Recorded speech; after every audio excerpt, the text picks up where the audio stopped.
Welcome along to Monday Night Rugby. The first weekend of Six Nations action is in the books. Thrillers in both Rome and London over the course of the weekend, and an oddly straightforward win for Ireland in Cardiff, their first in Six Nations rugby in the Welsh capital in a decade. To pick through everything that went on in the previous 48 hours, I'm delighted to say I'm joined by two Munster and Ireland legends, Fiona Hayes and Keith Wood. Welcome along to you both. Good evening, Richie. How are you? Nice to have you along.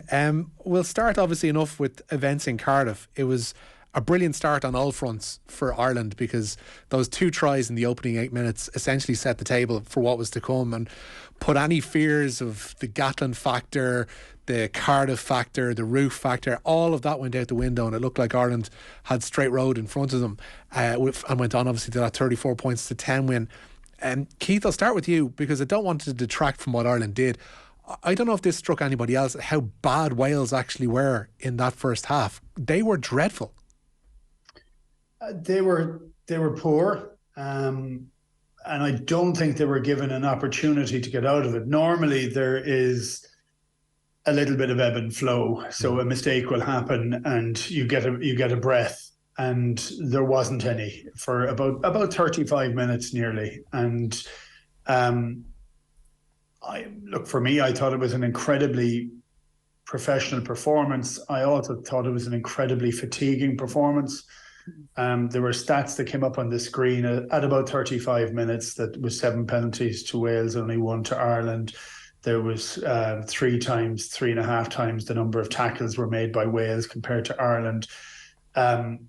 So if you were playing against an aged team as opposed to aging, what would you like to do? Well, you want to make them feel every single year that they've been on the earth. And I think that's what actually happened. So they were run into the ground, but every hit was a heavy hit.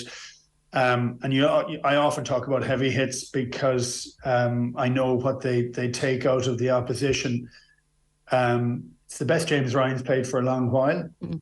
He played with a high level of intent, but he seems to have bulked a fair bit as well. And it's just every time he hit somebody, they stayed hit. Caelan Doris was just off the chart.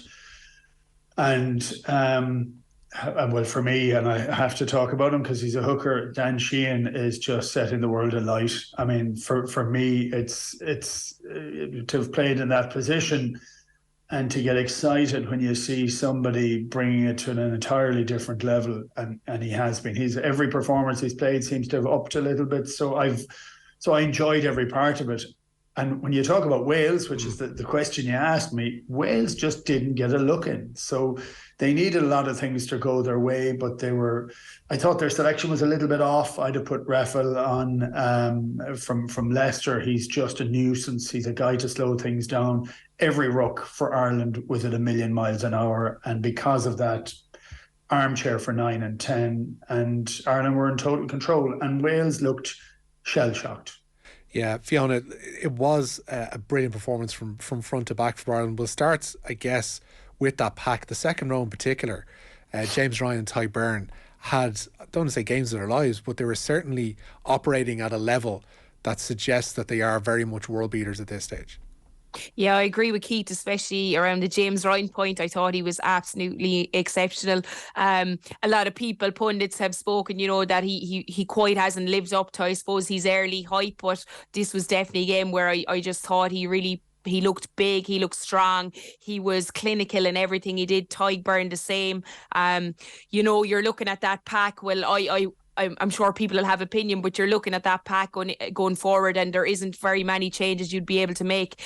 They know the competition is around second row, back row, obviously front row at times as well. But I think those back five of the scrum, there's serious competition, and these guys every time they put on that jersey are playing for their lives. And there was some serious standout performances. And I think the thing that was great for me looking on it, obviously the attack in rugby was brilliant, but I thought the defensive set in the second half, especially near the end of the game, when they knew they had the game won, they still were fighting for every single ball, and obviously got up and got that bonus point try as well. Yeah, that's the impressive thing, Keith. For as poor as relatively as Wales were, they did have a lot of visits to the 22, which ultimately they came up empty-handed. That's testament to the work that was put in defensively, the work that was put in, I guess, in the week leading up to the game to show what Wales were capable of and how to stop it.